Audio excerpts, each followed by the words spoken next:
At 7:12 on April 7, 1945, as a thin blue haze hovered over the still waters of Tokyo Bay, the early morning quiet vibrated with the distant rumble of engines. It was not the deep, seismic throb of B-29 superfortress formations. Tokyo had become accustomed to that terrible sound, but something lighter, tighter, faster. Radar operators along the coast watched green blips march across their screens in patterns that made no sense. The shapes were small, compact, and numerous. Single-engine aircraft, impossible aircraft. Men in control rooms exchanged uneasy glances as the blips accelerated toward the capital. One operator whispered, as though the words themselves were dangerous, "They can't be fighters. They can't have come this far." Above the city, rising through a cloud layer tinged gold by sunrise, a group of Ki-84 Hayate fighters pushed upward, their propellers carving shimmering spirals into the still air. The pilots were mostly young, some barely 20, strapped into machines that should have been among Japan's finest but were now worn thin by months of attrition, fuel contamination, and assembly line shortcuts. Their engines coughed in protest as they climbed, each cylinder sounding slightly different,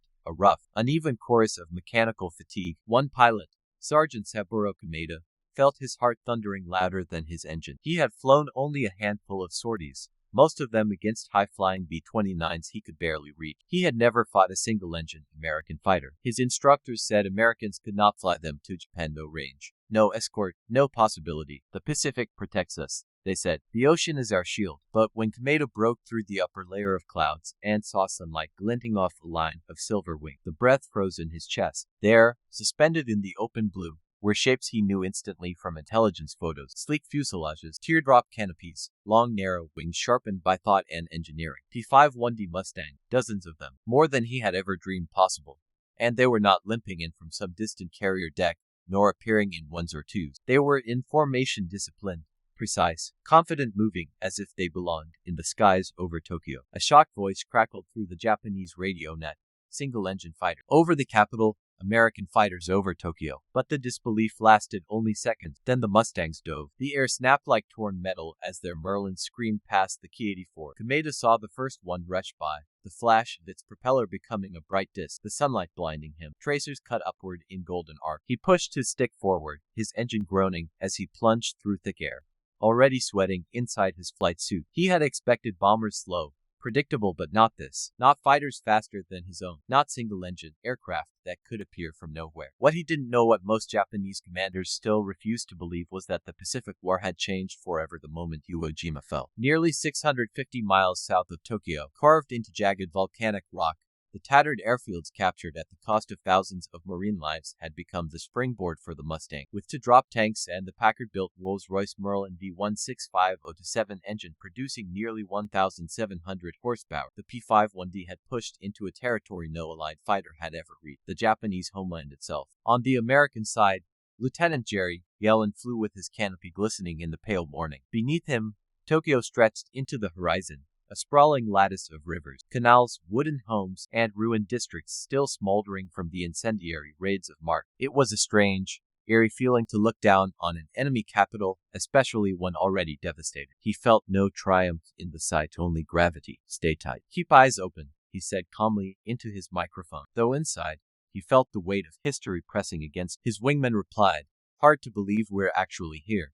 It was an understatement. Not long before, the same pilots had trained on the gray ash of Iwo Jima, dodging artillery remnants, Japanese snipers, and vicious crosswinds as they learned to launch fully loaded Mustangs from stripped-down runs. Many doubted the mission was even possible, but here they were, hundreds of miles past the limits of what American planners had once thought feasibly, escorting B-29s toward the heart of the Japanese Empire. Below them, unseen from the cockpit, Japanese communications posts erupted into chaos. Officers shouted at radar teams, demanding confirmation. Others feared a deception or misreading. But the visual reports from Tokyo's outskirts all said the same thing. American fighters silver, many moving fast. In Tokyo command rooms, disbelief turned to dread. Geography, long considered Japan's greatest ally, had suddenly betrayed them. Meanwhile, the first engagement had begun. TAP, leading the American formation, spotted the climbing Ki-84s and issued a crisp, "All flights Engage. Keep altitude advantage. The bombers come first. The Mustangs descended in disciplined pairs, each pilot trusting the other to cover his blind spot. The tactics were familiar from Europe. Boom and zoom vertical attack, coordinated bracket maneuvers, wide slashing passes that used speed rather than tight turning to win engagement. Against inexperienced pilots or underperforming engines, these tactics were devastating. Kameda saw the first American fighter sweep past him on a shallow dive, guns flashing in brief controlled bursts. He pulled sharply right, the G-forces slamming his body into the seat. His vision darkened at the edges. His engine sputtered,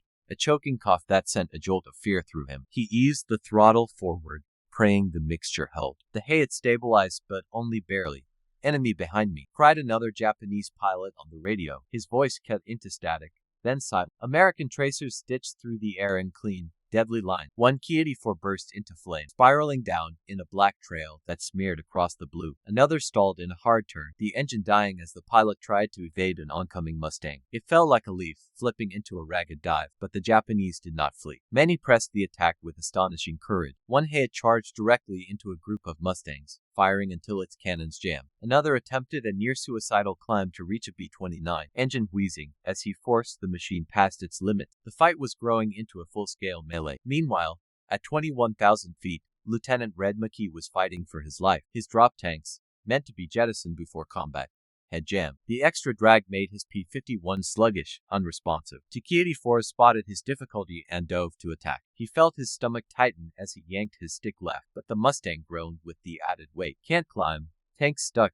he shouted over the radio. "Dive, Red, dive now."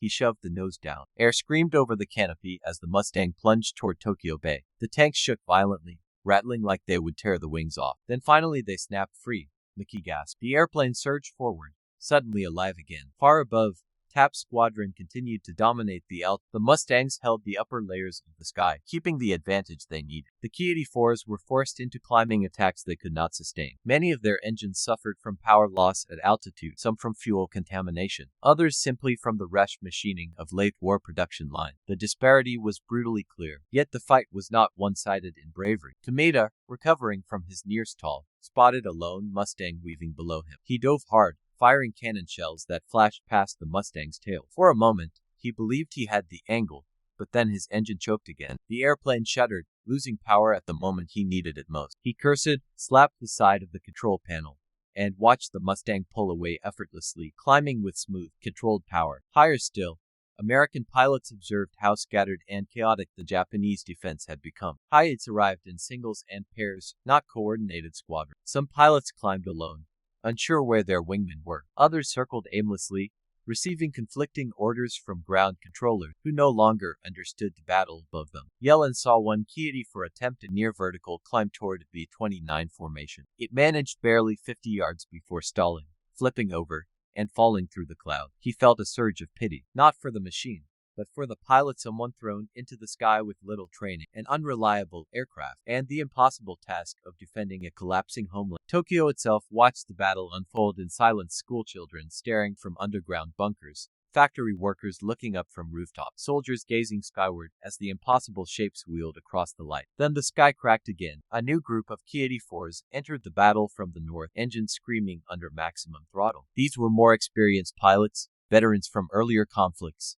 men who had survived the Philippines and Formosa. They flew with sharper discipline, tighter formation. For a moment, the balance shifted. They struck a group of Mustangs from below, forcing TAP's men to scatter. Two P-51s took hits, one losing an aileron, another trailing smoke. The radio erupted with warning. "Multiple bandits, 5 o'clock low. They're moving fast, we've got veterans. Pull up, pull up." Kameda, seeing the new arrivals, felt a surge of hope. Perhaps this would turn the tide. Perhaps they could still hold the sky over their capital. But hope was fleeting. The veteran Ki-84s could fly, but their engines, strained by months of shortages, could not sustain prolonged combat at altitude. One by one, they began to show symptoms: power drop-offs, sputtering mixtures, overheating cylinders, sudden tailpipe flame. The Mustang seized the moment.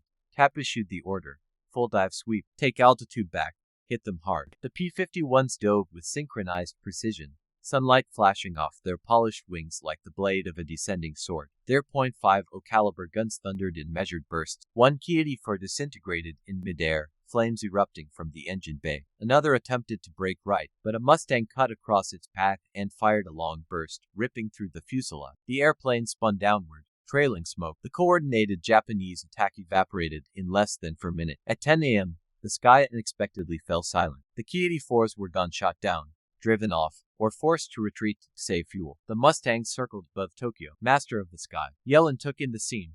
The quiet felt surreal after the violence. Across the horizon, only the contrails of American aircraft remained, drifting white scars across the blue. Below, the city massive, wounded, sprawling lay defenseless. Kameda, engine dead at 19,000 feet, glided through cloud layers, heart heavy. The battle was over.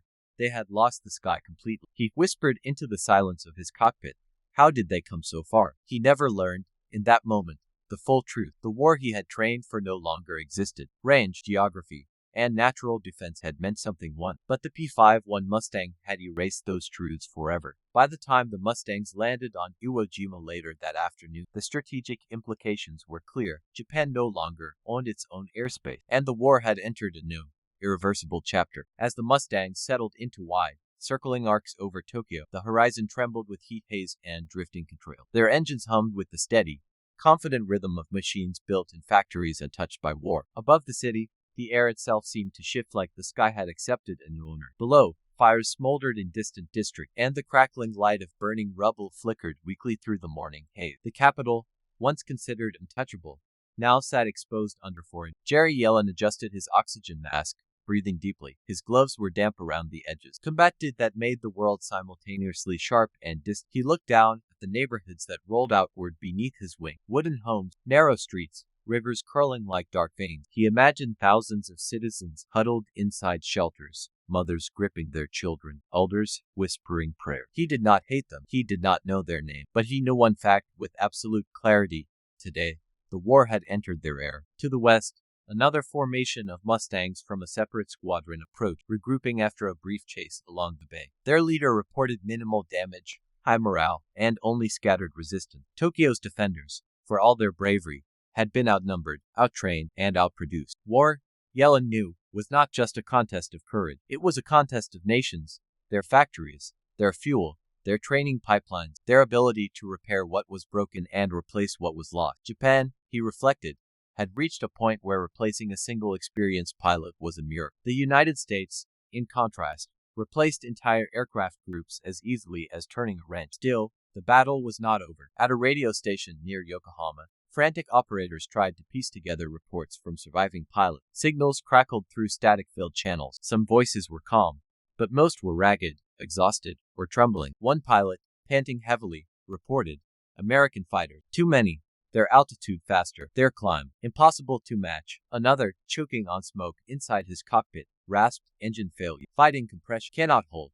Withdrawing." A third pilot, older, hardened by years of combat, spoke with a grimness that chilled the operator. "The enemy has erased the sky." Senior officers listened in haunted silence. On paper, the Ki-84 Hayate was still one of Japan's finest aircraft. Fast, well-armed, agile. But paper had lost its meaning. In reality, the pilots faced fuel diluted with impurities or octane too low for high-performance combat. Engines rushed through assembly with misaligned crankshafts, tires that burst under hard landings. Spark plugs were used beyond their lifespan, cannons prone to jamming, oxygen systems that iced in cold altitude, and worst of all, pilots who had never truly been prepared for a war now fought beneath a sky brimming with American machines built by a nation whose industrial output dwarfed Japan's by a factor of 10. Back over Tokyo, the Mustangs maintained their protective shield above the B-29s as the bombers released another wave of ordnance. Some dropped high-explosive bombs, others unleashed clusters of incendiary. The firestorm did not erupt instantly. Instead, small tongues of flame sprouted along warehouse roofs and train yards, taking hold slowly before spreading into larger, unstoppable waves. Yellen's squadron held their altitude, watching for interceptors that now they knew would not come. But something did emerge from the distant horizon, small shapes rising slowly, too slowly, as if reluctant to appear. Another group of Ki-84s, but these weren't interceptors. They were returning from a training flight, unaware the Mustangs had taken to the sky. Their formation wavered 5 aircraft, maybe 6 pilots flying with the ease of routine. Most were new recruits, barely accustomed to combat altitude. They spotted the smoke rising from Tokyo before seeing anything else, and confusion spread among them. One of the rookies radioed back to his instructor, "Smoke. Is Tokyo burning again?" The instructor frowned into his microphone. He had not expected a raid today. "Stay alert. Maintain formation. Something is wrong." When the rookies climbed higher and saw the silver shapes circling in the sunlight, they felt a jolt of fear. But their instructor, hardened by years of fighting in China and the Philippines, forced calm into his voice. "We cannot run. Not today." The Mustangs saw them seconds later. Tap's voice rang through the American frequency. "Unknown group approaching. Altitude low. Proceed with caution." But as the Mustangs closed in, something unexpected happened. The young Japanese pilots turned away, not in retreat, but in an attempt to climb around the Mustangs and reach the bombers beyond. Their minds still trained on the mission of interception. They believed the B-29s were the true priority. They did not understand that their role had shifted. They were no longer interceptors, they were prey. The instructor dove to cover them. His Ki-84 accelerated cleanly, one of the few still performing near its intended capacity. He cut across the Mustang's path in a daring flash of movement. He fired a burst at the leading P-51, forcing the American to brake. A second Mustang rolled in, but he evaded, firing another brief volley that sparked against the Mustang's wing. For a moment, the sky held its breath. For a moment, skill and willpower pushed back against machine and industry. But Japan could not afford moments. 3 Mustangs dove in perfect unison, their guns releasing in controlled, devastating bursts. The instructor's head shuddered, trailing smoke. His engine lost compression. His propeller spun unevenly. He kept flying, fighting gravity, struggling to coax more altitude from his failing machine. One rookie watched in horror. "Sensei, your plane. Keep climbing," the instructor barked. But his engine sputtered again. Flames licked along the cowling. He began to descend slowly, stubbornly, unwilling to surrender to the inevitable. As he fell, he saw the Mustangs slicing through the formation behind him. In seconds, they shattered the rookie's loose formation. One head burst into flame, another spun away, wing torn by machine gun fire. A third tried to dive into cloud cover, but the Mustang behind him followed, relentless. The instructor, fighting to reach a rice field outside the capital, whispered to himself, "If only we had more time, more fuel, more engine." His plane touched down hard, skidding through a muddy irrigation canal. The canopy cracked. He pulled himself out, gasping, looking up at the distant silver spakes cutting arcs above his homeland. He understood instantly. The war had changed, and Japan had no answer. Meanwhile, the Mustangs continued to sweep the skies, eliminating pockets of resistance and ensuring the bombers completed their mission. On the ground, civilians watched in stunned silence. Most had never seen American fighters before, only the giant B-29s that passed overhead like thunderclouds. The speed, the aggression, the confidence of the P-51s shocked many into immobility. Some pointed from rooftops, others prayed in shelters. A few wondered, silently, if this meant the war was nearing its end. For the Japanese government, the implications were devastating. By midday, intelligence officers gathered in underground bunkers beneath Imperial Army headquarters, poring over map, fuel report, engine failure log, accident reports, radar record, and production spreadsheet. Engineers begged for better materials. Pilots demanded more training time. Commanders insisted reinforcements would arrive from other airbases. But everyone in the room knew the truth. Even if they refused to speak it, Japan no longer controlled its own airspace. As the Mustangs reassembled into formation for their return flight, the B-29s departed southward, leaving behind rising columns of smoke that blurred the city in dark gray shadows. The P-51s formed a shimmering corridor of protection around the bombers, descending in graceful arcs toward the long route home. Their oxygen gauges ticked down, fuel levels diminished, but morale soared. Yellen glanced one last time over his shoulder at Tokyo. It was strange seeing an enemy capital from above, knowing the weight of what had occurred. He thought of the pilots who had fought bravely that morning, men his own age or younger, men he would never meet, men who had been given machines that could no longer support them. War was cruel to those without industry behind them. As the Mustangs began their long trek back to Iwo Jima, their engines steady and unbroken, a feeling settled across the sky like a silent verdict. The Pacific War was no longer about distance. America had erased distance, and Japan had run out of sky. When the Mustangs began their long return toward Iwo Jima, following the shimmering corridor of contrails left by the departing B-29, the air over Tokyo settled into an uneasy quiet. It was a silence that did not belong to peace. It was the silence that follows a verdict. Smoke drifted upward from bombed districts in curling gray ribbons, rising into the morning sunlight like bruises. The citizens of Tokyo,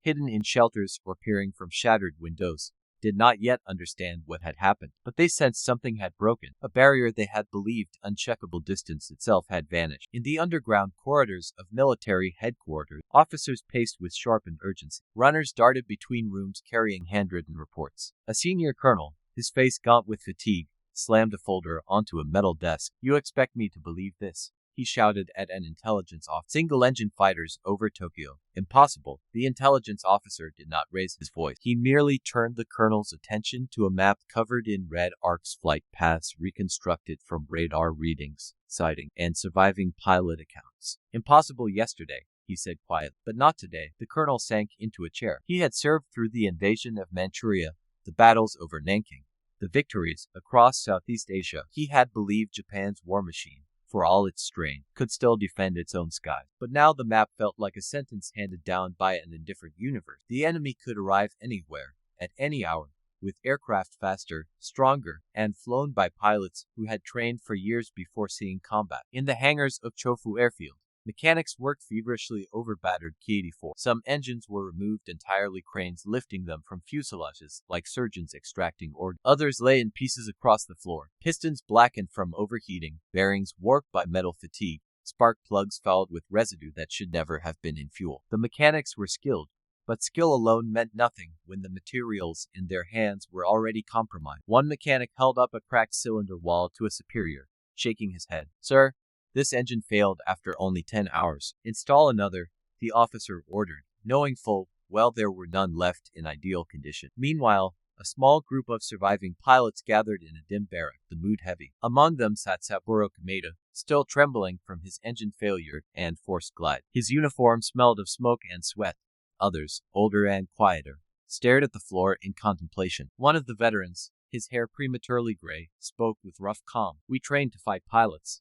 But today it felt like we were fighting factories." Kameda looked at him. "Factories," the veteran nodded. "Those Mustangs, they weren't just aircraft. They were the weight of an entire nation." The room fell silent. Meanwhile, the Mustangs pushed south, slicing through layers of thin cloud. The tension of combat still hung on the pilots, gripping their shoulders, stiffening their neck. But beneath the tension was something else, an unease none of them voiced. They had seen too much that morning. Yellen, flying on the left side of the formation, thought of the rookie Japanese pilots they encountered, faces he had never seen, names he would never know, men who fought with a courage that deserved better machines, better fuel, better odds. But war did not negotiate fairness. As the fighters neared the halfway mark between Tokyo and Iwo Jima, the sun grew hotter, beating hard against the cannon. Pilots adjusted their oxygen flow. Sweat collected at their collar. The long, unbroken stretch of ocean expanded beneath them like an endless blue desert. Some Mustangs carried battle damage, holes in wings, fragments lodged in fuselages, safety glass cracked in spiderweb pattern. But the Merlin engines hummed steadily,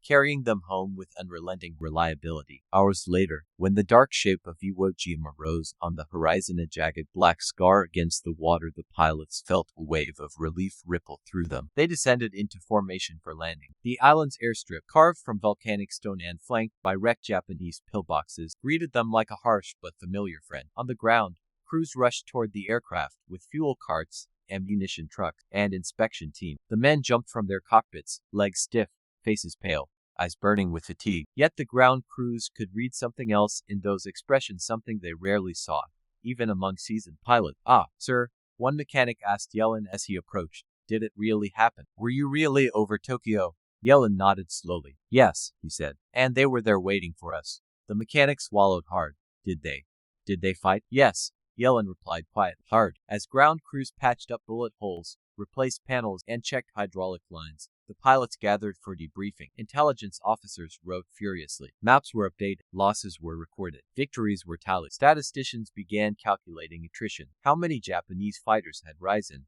How many had fallen? How many had survived? The numbers painted a devastating picture. Japan's air defense had been crippled in its very first encounter with the full power of Iwo Jima's Mustang squadron. But the story of that day did not end with numbers. Throughout the night, across Japan, stories circulated, some whispered by civilians, others passed through military channels, rumors that American fighters had arrived not from carrier, not from the Marriott, but from thin air. Mothers asked their children if they had seen the Silver Bird. Factory workers spoke nervously about how quickly the Mustangs dove and climbed. Some soldiers believed they were new prototypes never before encountered. Others whispered that the Americans had found a new magic fuel. But the truth, of course, was simpler and far more devastating. American industry had found its stride, and Japan had exhausted its ability to keep up. As Tokyo slept uneasily under the glow of distant fires, another meeting took place, this one among senior strategic planners deep in an underground war room. Charts covering production, fuel reserves, and remaining aircraft units were laid across long wooden tables. One advisor pointed to a graph showing aircraft attrition against projected replacement. "If we lose this rate of pilots," he said, "we cannot sustain another 3 months." Another officer, older and grim, said, "We will not last 3 months. If enemy fighters can escort bombers here, unhindered, the end is already written." But still, in spite of the numbers, in spite of the fear, there were those who clung to the idea that willpower, courage, and sacrifice could alter the war's trajectory. Samurai literature was still quoted in some briefing. Flyers spoke of loyalty to the emperor, of the divine protection of the homeland. But every man in the room knew at least deep down that no amount of spiritual strength could outfight a nation producing tens of thousands of engine, aircraft, and pilots. The next morning, before sunrise, sirens wailed across Tokyo again. And this time, when the civilians looked up, they no longer wondered whether the approaching aircraft were Mustang. They simply waited to see how many. And yet, as Japan struggled to hold itself together, an even greater shock was about to rise over the Pacific. Because while the Imperial High Command insisted that no single-engine fighter could ever reach Tokyo, America was preparing to prove them disastrously wrong. At that very moment, on the black volcanic sands of Iwo Jima, crews were fueling a new breed of aircraft, fast, long-legged hunters built to cross 1,500 miles of open ocean and return home again. And when these Mustangs finally appeared over the imperial capital, slicing through the haze like silver ghosts, they would shatter not only the Japanese air defense, but the very belief that Tokyo was untouchable. Next, when the P-51s broke the impossible,